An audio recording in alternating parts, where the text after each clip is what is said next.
ಪ್ರಭು, ದೇವಿ ವೇದವತಿಯವರು ಸೀತಾಮಾತೆಯಾಗಿ ಜನ್ಮ ತಾಳಬೇಕಿತ್ತಲ್ಲವೇ?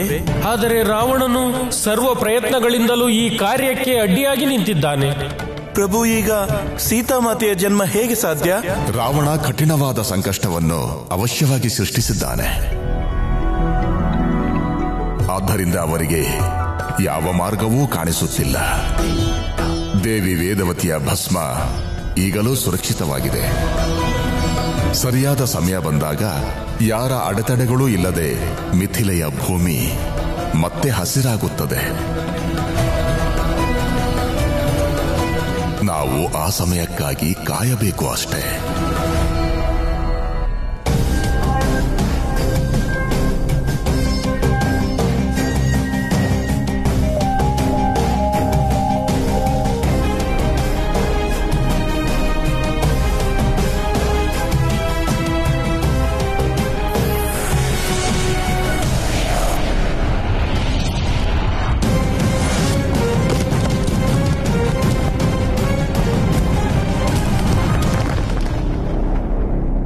ಪ್ರಭು, ಇದೆಂಥ ಸಂಕಷ್ಟ! ಆ ದುರಾಚಾರಿ ರಾವಣ ತನ್ನ ರಾಕ್ಷಸ ಶಕ್ತಿಯಿಂದ ಸಂಪೂರ್ಣ ಮಿಥಿಲೆಯನ್ನು ಬರಡು ಮಾಡಿಬಿಟ್ಟಿದ್ದಾನೆ. ನೀವು ನನಗೆ ಒಪ್ಪಿಸಿರುವ ಕಾರ್ಯವನ್ನು ನಾನು ಹೇಗೆ ಪೂರ್ಣಗೊಳಿಸುವುದು? ಯಾವುದಾದರೂ ಮಾರ್ಗವನ್ನು ತೋರಿಸಿ ಪ್ರಭು.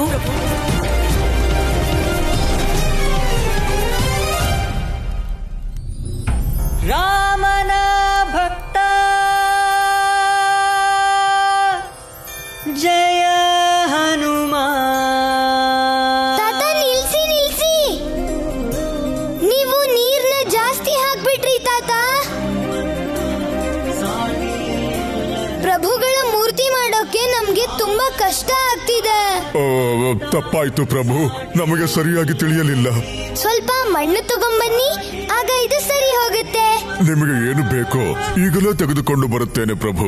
ನೀವು ಪ್ರಭುಗಳ ಮೂರ್ತಿಯನ್ನು ಸರಿಯಾಗಿ ತಯಾರಿಸಬೇಕು ಅಷ್ಟೇ.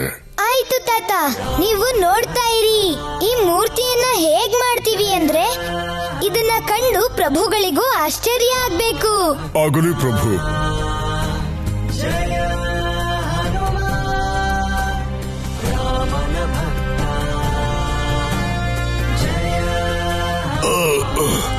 ತೆಗೆದುಕೊಳ್ಳಿ ಪ್ರಭು.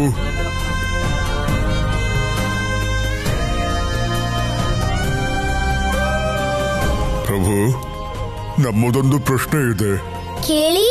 ಪ್ರಭು ಶ್ರೀರಾಮ ನಿಮ್ಮ ಹೃದಯದಲ್ಲೂ ಇದ್ದಾರೆ, ನಮ್ಮ ಹೃದಯದಲ್ಲೂ ಇದ್ದಾರೆ.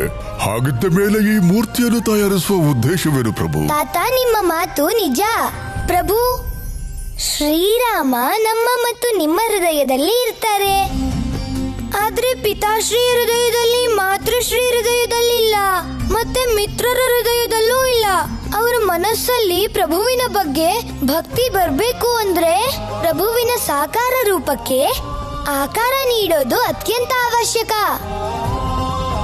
ಅದಕ್ಕೋಸ್ಕರನೇ ನಾವೀ ಮೂರ್ತಿಯನ್ನ ಮಾಡ್ತಾ ಇರೋದು. ಅರ್ಥವಾಯಿತು ಪ್ರಭು, ಎಲ್ಲವೂ ಅರ್ಥವಾಯಿತು. ನಾವು ನಮ್ಮ ಪ್ರಭುವಿನ ಮುಂದೆ ಪ್ರತಿಜ್ಞೆ ಮಾಡಿದೀವಿ. ನಮ್ಮ ಜೀವನದಲ್ಲಿರೋದು ಎರಡೇ ಉದ್ದೇಶ: ರಾಮ ಕಾರ್ಯವನ್ನ ಮಾಡೋದು, ರಾಮನಾಮವನ್ನ ಎಲ್ರಿಗೂ ತಿಳಿಸೋದು. ಶ್ರೀರಾಮನೇ ಪರಮ ಸತ್ಯ. ಇನ್ನೊಂದು ಸತ್ಯವಿದೆ ಮಾರುತಿ, ಆದರೆ ಈ ಸಮಯದಲ್ಲಿ ಅದನ್ನು ಹೇಳಲಾಗುವುದಿಲ್ಲ. ರಾವಣನು ಎಂತಹ ವಿಷಮ ಪರಿಸ್ಥಿತಿಯನ್ನು ತಂದೊಡ್ಡಿದ್ದಾನೆಂದರೆ ಸದ್ಯದಲ್ಲಿಯೇ ಸಕಲ ಸೃಷ್ಟಿಯು ಸಂಕಷ್ಟದಲ್ಲಿ ಸಿಲುಕಲಿದೆ. ಇದು ಅಪಾಯಕಾರಿ. ಈ ಸಂದೇಶವನ್ನು ನಿಮ್ಮ ಬಳಿಗೆ ತರುವ ಅಧಿಕಾರ ನಮಗಿಲ್ಲ. ಹಾಗಾಗಿ ನೀವದನ್ನು ನಿಮ್ಮ ಪ್ರಭುವಿನ ಪ್ರೇಮದಿಂದಲೇ ಅರಿಯಬೇಕು. ಪ್ರಣಾಮಗಳು ಋಷಿವರ್ಯ. ಪ್ರಣಾಮಗಳು ಗುರುದೇವ. ನೀವಿಲ್ಲಿ?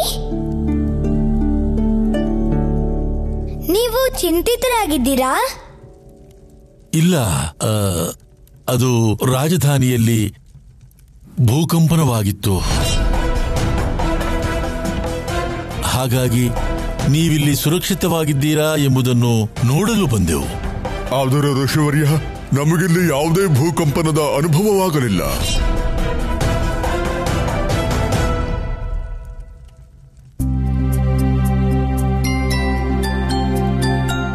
ಸರಿ ಸರಿ, ನಾವಿನ್ನು ಬರುತ್ತೇವೆ. ಪ್ರಣಾಮಗಳು ಋಷಿವರ್ಯ. ಪ್ರಣಾಮಗಳು ಗುರುದೇವ.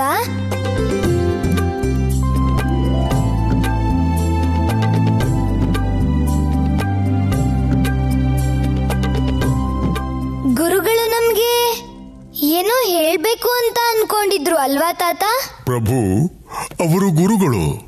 ಅವರು ಮಾತನಾಡುವುದು ಅವಶ್ಯವಾದ ವಿಷಯಗಳನ್ನು ಮಾತ್ರ. ಸರಿ, ನಾವು ನಮ್ಮ ಕೆಲಸವನ್ನ ಮುಂದುವರಿಸೋಣ.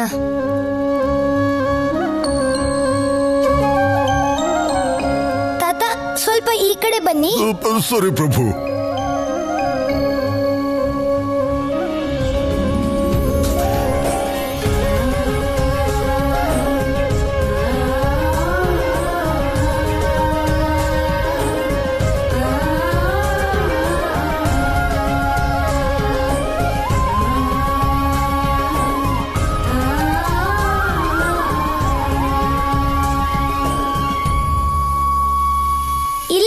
ತಾತ, ಮೂರ್ತಿ ಸಿದ್ಧವಾಗೋಯ್ತು.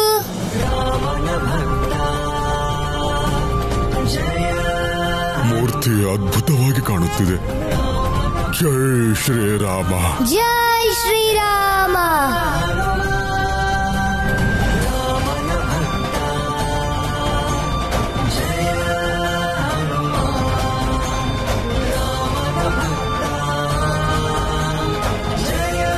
ನಡೀರಿ ತಾತ, ಈಗ ಸುಮೇರುವಿನ ಪ್ರಜೆಗಳಿಗೆ ನಮ್ಮ ಪ್ರಭುವಿನ ದರ್ಶನ ಪಡೆಯೋ ಸಮಯ ಬಂದಾಯ್ತು ತಾತ. ಹೌದು ಪ್ರಭು, ಬನ್ನಿ. ನಡೀರಿ.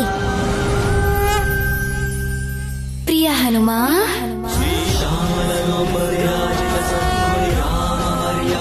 ಪ್ರಭು ಪ್ರಣಾಮಗಳು.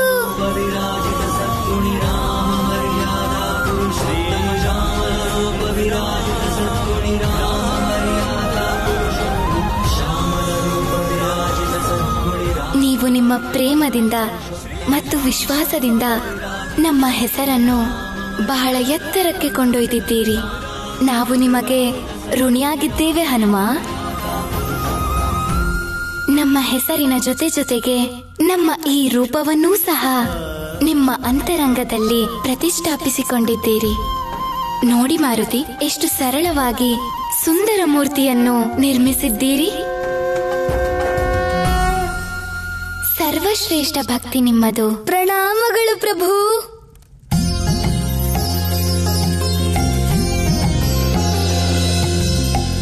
ರಾಮನ ನಾಮದ ಮಹಿಮೆಯ ಪಾರ ವಿವರಿಸಲಾಗದ ಪ್ರಭು ಗುಣಗಾನ. ಶರಣಾಗತರ ರಕ್ಷಕ ನಾಮ, ಧರ್ಮದ ದೀಕ್ಷಕ ಜಯ ಶ್ರೀರಾಮ. ರಾಮ ಶ್ರೀರಾಮ ಶ್ರೀರಾಮ ಜಯ ಜಯ ರಾಮ. ರಾಮ ಶ್ರೀರಾಮ ಶ್ರೀರಾಮ ಜಯ ಜಯ ರಾಮ.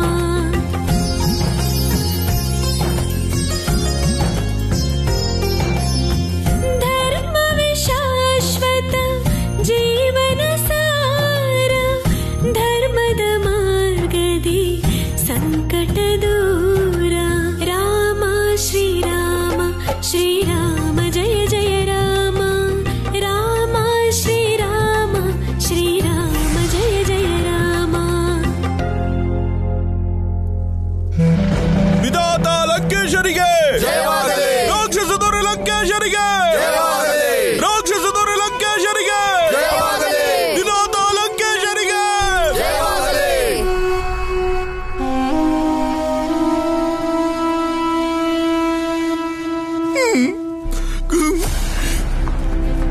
ಕ್ಷಮಿಸಿಬಿಡಿ ಪ್ರಭು, ಕ್ಷಮಿಸಿಬಿಡಿ. ಸಮರ ಪ್ರದೇಶದ ರಾಜನಿಂದ ನೀವು ಗೆದ್ದು ತಂದ ಗದೆಯನ್ನು ಅಪಹರಿಸಿದ್ದು ನಾನೇ. ರಾಜಭಂಡಾರದಿಂದ ಚಿನ್ನವನ್ನು ಕದ್ದದ್ದು ನಾನೇ. ವಿಧಾತ, ಮಾತೆ ತಾಟಕಿಯ ವನದಲ್ಲಿ ಗುಪ್ತವಾಗಿಟ್ಟಿದ್ದ ಮಧುರಿಯನ್ನು ಇಷ್ಟೇ, ಸ್ವಲ್ಪ ಸ್ವಲ್ಪ. ಇದನ್ನು ಮೀರಿ ಮತ್ಯಾವ ಅಪರಾಧವನ್ನು ಮಾಡಿಲ್ಲ. ನಮ್ಮನ್ನು ಕ್ಷಮಿಸಿ ಪ್ರಭು. ಪ್ರಭು, ಕ್ಷಮಿಸುವುದು ವಿಧಾತನ ನಿಯಮ, ಅದು ಅವನ ಅಧಿಕಾರ. ನಿಜವಾಗಲೂ ನಿಮ್ಮ ಮನಸ್ಸು ಬಹಳ ವಿಶಾಲವಾದದ್ದು ವಿಧಾತ. 3 ಲೋಕಕ್ಕೂ ನೀವೇ ಅಧಿಪತಿ ಮತ್ತು ಎಲ್ಲರೂ ನಿಮ್ಮ ಸೇವಕರು ವಿಧಾತ.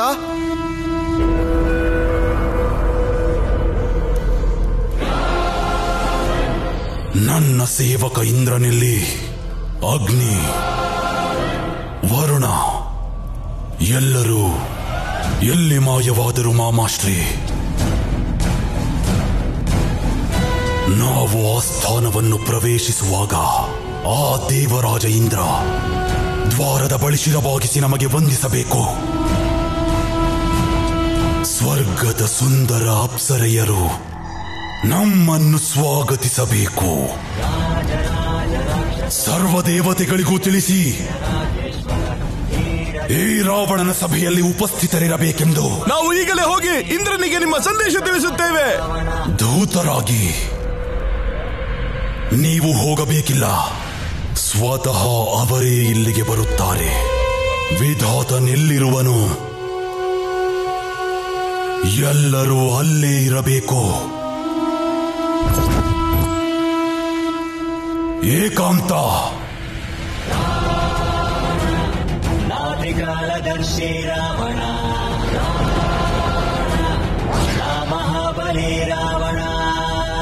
ಸ್ವರ್ಗವಾಸಿ ದೇವಾನು ದೇವತೆಗಳೇ, ಅಪ್ಸರೆಯರೇ, ಇಂದ್ರವಾಯು ವರುಣ ಅಗ್ನಿ, ಮೇನಕ ಊರ್ವಶಿ ರಂಭಾ, ಈ ಕ್ಷಣವೇ ನೀವೆಲ್ಲರೂ ವಿಧಾತ ರಾವಣನ ಸೇವೆಗಾಗಿ ಉಪಸ್ಥಿತರಾಗಬೇಕು. ಈಗ ನಿಮಗುಳಿದಿರುವುದು 2 ದಾರಿ. ಒಂದು, ನಮ್ಮ ಆಜ್ಞೆಯನ್ನು ಪಾಲನೆ ಮಾಡಿ ಈ ಕ್ಷಣವೇ ನಮ್ಮ ಸೇವಕರಾಗಬೇಕು. ಇಲ್ಲವಾದರೆ ನಮ್ಮ ಆಜ್ಞೆಯನ್ನು ಧಿಕ್ಕರಿಸಿ ನಮ್ಮ ಶತ್ರುಗಳಾಗಬೇಕು.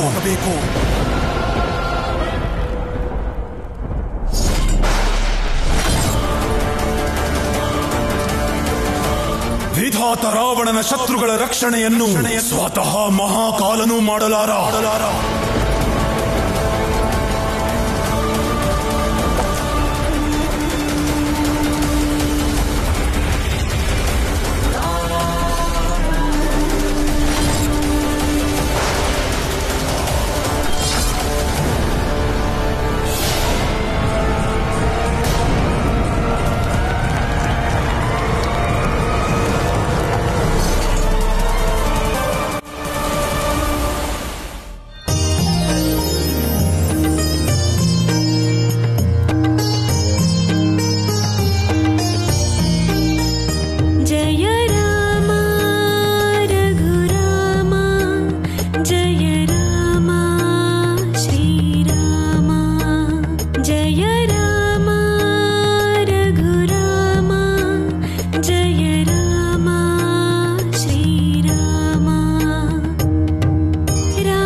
ನಮ್ಮ ಮಾರುತಿ ಇದೇನು ಮಾಡುತ್ತಿದ್ದಾರೆ? ನನಗೂ ಅರ್ಥವಾಗ್ತಾ ಇಲ್ಲ ಸ್ವಾಮಿ. ಜಯ ರಾಮ ರಾಜಕುಮಾರ ಮಾರುತಿ ಯಾವ ಮೂರ್ತಿಯನ್ನು ತರುತ್ತಿದ್ದಾರೆ? ಅವ್ರ್ಯಾವುದು ರಾಮನ ಭಜನೆ ಮಾಡ್ತಿದ್ದಾರೆ. ಅಂದ್ರೆ ಅದು ರಾಮನ ಮೂರ್ತಿನೇ ಆಗಿರಬಹುದು. ರಾಮ ಅದ್ಯಾವ್ದೇವ್ರು ಗೊತ್ತಿಲ್ವೇ? ಅಯೋಧ್ಯದಿಂದ ಹಿಂದಿರುಗಿ ಬಂದಾಗಿದ್ದರೂ ಈ ಪ್ರಶ್ನೆ ನಮ್ಮನ್ನು ಕಾಡ್ತಾ ಇದೆ. ದಶರಥನ ಪುತ್ರ ರಾಮನನ್ನ ಮಾರುತಿ ಪ್ರಭು ಅಂತ ಯಾಕೆ ಕರೀತಾ ಇದ್ದಾರೆ? ಇದರ ಬಗ್ಗೆ ನಮಗೆ ಹೇಳಲೇ ಇಲ್ಲ. ಅವರಿಗೆ ಹೇಳಬೇಕು ಅನ್ನಿಸ್ದಾಗ ಅವರೇ ಹೇಳ್ತಾರೆ ಬಿಡಿ. ಮಾರುತಿಯಲ್ಲಿರೋ ಈ ರಾಮ ಭಕ್ತಿನ ನೋಡಿದಾಗ ನಮಗೆ ಪ್ರಶ್ನಿಸಬೇಕು ಅಂತ ಅನ್ನಿಸ್ಲಿಲ್ಲ. ದೇವಿ ಕೌಸಲ್ಯ ಹೇಳ್ತಾ ಇದ್ರು ಅವರಿಬ್ಬರ ಮಧ್ಯೆ ತುಂಬಾ ಪ್ರೇಮ ಇದೆ ಅಂತ. ಆದ್ರೆ ಇದು ಯಾವ ರೀತಿಯ ಬಾಂಧವ್ಯ ದೇವಿ? ನೀವು ಈಗಾಗಲೇ ದಶರಥರ ಪುತ್ರ ರಾಮನನ್ನು ನೋಡಿದ್ದೀರಿ. ಅಂಥದ್ದೇನು ವಿಶೇಷವಿದೆ ಅವರಲ್ಲಿ? ಹಾಗೇನು ಇದೆ ಅಂತ ನಮಗನ್ನಿಸ್ಲಿಲ್ಲ ಸ್ವಾಮಿ. ಒಂದು ವೇಳೆ ಮಾರುತಿ ಮನಸ್ಸಿನಲ್ಲಿ ಏನಾದ್ರೂ ಪ್ರಶ್ನೆ ಇರಬಹುದಾ? ಅದಕ್ಕಾಗಿ ಅವರು ಉತ್ತರನ ಹುಡುಕ್ತಾ ಇರಬಹುದಾ? ಹೌದು ದೇವಿ, ಬಾಲ್ಯಾವಸ್ಥೆ ಬಹಳ ಪ್ರಶ್ನೆಗಳಿಂದ ಕೂಡಿರುತ್ತದೆ. ಇದೇ ಕಾರಣಕ್ಕೆ ಋಷಿ ಮತಂಗರು ಹೇಳುತ್ತಿದ್ದರು, ಒಬ್ಬ ಯೋಗ್ಯ ಗುರು ಮಾತ್ರ ಮಾರುತಿಗೆ ಮಾರ್ಗದರ್ಶನ ನೀಡಬಹುದೆಂದು. ನಮ್ಮ ಪ್ರಕಾರ ಮಾರುತಿಯನ್ನು ಶೀಘ್ರವೇ ಯಾವುದಾದರೂ ಗುರುಕುಲಕ್ಕೆ ಕಳುಹಿಸಬೇಕು. ಮಾರುತಿ ಶಿಕ್ಷಣ ಹಾಗೂ ಜ್ಞಾನದ ವಾತಾವರಣದಲ್ಲಿದ್ರೆ ಒಂದು ವೇಳೆ ಅವರ ಪ್ರಶ್ನೆಗೆ ಉತ್ತರ ಸಿಕ್ಕುತ್ತೋ ಏನೋ ಗೊತ್ತಿಲ್ಲ. ಹಾಗೇನೆ ಅವರು ನೀವು ಕೇಳಿಸ್ಕೊಳ್ತಾ ಇದ್ದೀರಾ ಸ್ವಾಮಿ? ಎಷ್ಟು ಭಕ್ತಿ ಇದೆ ಮಾರುತಿ ಧ್ವನಿಯಲ್ಲಿ. ರಾಮನ ನಾಮ ಕೋಟಿ ಪ್ರಕಾಶ, ರಾಮನ ಅವರು ಸಾಕ್ಷಾತ್ ಪರಮಾತ್ಮನನ್ನ ಕುರಿತು ಹಾಡ್ತಾ ಇದ್ದಾರೆ ಅಂತ ನಮಗನ್ನಿಸ್ತಾ ಇದೆ. ನಮಗೆ ತಿಳಿಯದ ಯಾವುದೋ ವಿಷಯ ಆ ದಶರಥ ನಂದನ ರಾಮನಲ್ಲಿದೆ. ಜಯ ರಾಮ ಶ್ರೀರಾಮ, ಜಯ ರಾಮ ರಘುರಾಮ, ಜಯ ರಾಮ ಶ್ರೀರಾಮ. ಪವಿತ್ರ ಪಂಕಜ ಪಾವನ ನಾಮ, ಮಹಾಮಹಿಮ ಪುರುಷೋತ್ತಮ ರಾಮ, ರಾಮಾಮೃತವು ರಾಮ ಸತ್ಯವು ಅತಿ ಶುಭಕಾರಿ ಪ್ರಭು ಚರಣದ. ಜಯ ರಾಮ ರಘುರಾಮ, ಜಯ ರಾಮ ಶ್ರೀರಾಮ, ಜಯ ರಾಮ ರಘುರಾಮ, ಜಯ ರಾಮ ಶ್ರೀರಾಮ.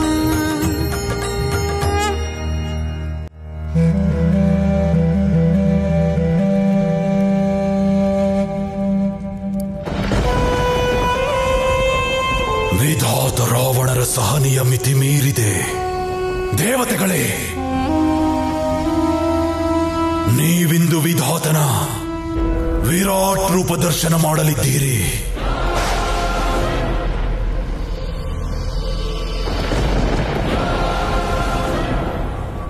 ಓಂ ಬ್ರಹ್ಮ. ಸ್ವಲ್ಪ ನಿಲ್ಲಿ ರಾವಣ.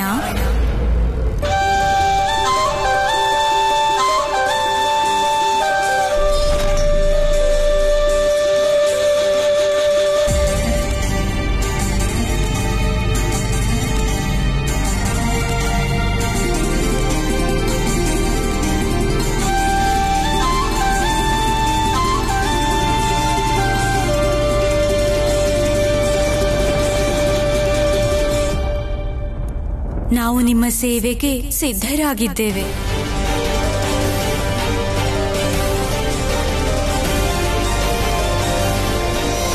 ರಂಭಾ, ಊರ್ವಶಿ, ಮೇನಕ, ಅಂತೂ ಅಪ್ಸರಿಯರೆಲ್ಲರೂ ವಿಧಾತ ರಾವಣನ ಸ್ವರ್ಣ ಲಂಕೆಗೆ ಬಂದಿರಿ. ನಿಮಗೆ ಸ್ವಾಗತ. ಇನ್ನುಳಿದ ನಿಮ್ಮ ದೇವಗಣವೆಲ್ಲಿ? ಎಲ್ಲಾ ದೇವತೆಗಳು ನಿಮ್ಮ ಭಯದಿಂದ ಓಡಿ ಹೋದರು ವಿಧಾತ. ಇಂದ್ರಲೋಕದ ಮೇಲಿನ ನಿಮ್ಮ ಬ್ರಹ್ಮಾಸ್ತ್ರ ಪ್ರಯೋಗ ವ್ಯರ್ಥ. ಓ, ಹೌದೇ? ಹಾಗೇನು? ನಿಮ್ಮ ಮಾತನ್ನು ಪರಿಗಣಿಸೋಣ.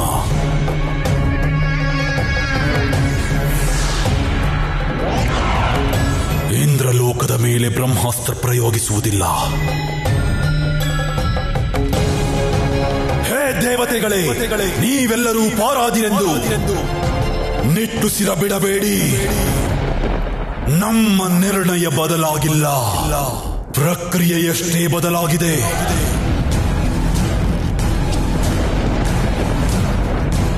ವಿಧಾತರ ಸಾನ್ನಿಧ್ಯಕ್ಕೆ ಬಂದಿರುವುದರ ಹಿಂದೆ